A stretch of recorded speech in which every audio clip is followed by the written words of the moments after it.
Hi friends, నేనైతే fish fry చేస్తున్నాను friends. ఇక ముందుగా అయితే కొంచెం కార్న్ఫ్లవర్ తీసుకున్నాను ఫ్రెండ్స్. ఇదైతే నూనెలో వేస్తే పెనానికి నూనెకైతే గిన్నెకైతే అంటది ఫ్రెండ్స్. ఇలా పెడితే కార్న్ఫ్లవర్లో అద్ది దీంట్లో వేస్తే ఒకదానికొకటైతే అంటుకోదు కాబట్టి నేనైతే యూజ్ చేస్తున్నాను ఫ్రెండ్స్. మీరు కూడా ట్రై చేయండి నచ్చితే. ఇప్పుడైతే డీప్ ఫ్రై చేస్తున్నాను ఫ్రెండ్స్. ఫిష్ని అయితే బాగా డీప్ ఫ్రై కావాలి ఫ్రెండ్, ఎర్రగా.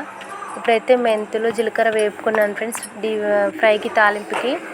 ఇక నేనైతే దంచుతున్నాను. ఇక డీప్ ఫ్రై అయితే అవుతున్నది. ఇక 2 గ్లాసుల కారం తీసుకున్నాను ఫ్రెండ్స్. ఒక హాఫ్ గ్లాసు సాల్ట్ తీసుకున్నాను.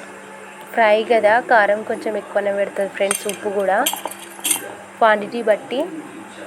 ఇప్పుడైతే హాఫ్ గ్లాసు సాల్ట్ తీసుకున్నాను.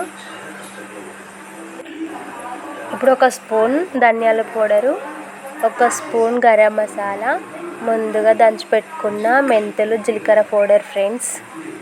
ఇప్పుడైతే ఎల్లిపాయ పేస్ట్ ఫ్రెండ్స్. ఇక ఎల్లిగడ్డ తీసుకున్నాను.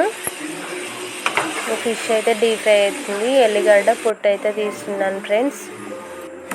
ఇదైతే దంచుకోవాలి, పేస్ట్ చేసుకోవాలి ఫ్రెండ్స్. ఇదైతే పోపులకి.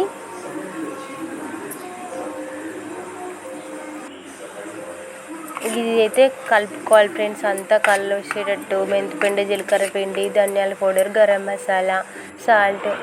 ఇదైతే ఇక అయినాయి ఫ్రెండ్స్, డీప్ ఫ్రై అయితే అయినాయి. ఇలా కావాలి ఫ్రెండ్స్ ఎర్రగా. ఇప్పుడైతే పోపు దినుసులు తాలింపుకి. ఇంకో నూనె అయితే కొంచెం ఎక్కువ అవుతుంది ఫ్రెండ్స్, అందుకే కొంచెం పక్కకు పెట్టిన. మిగిలిన దాంట్లో ఇక పోపు గింజలు అయితే వేసిన ఫ్రెండ్స్. ఎండుమిర్చి, జీలకర్ర, ఎల్లిపాయ పేస్ట్. ఇప్పుడు దీంట్లో ముందుగా ప్రిపేర్ చేసుకున్న కారం మసాలా కూడా వేసిన ఫ్రెండ్స్. ఇదైతే ఫిష్ కలుపుకోవాలి.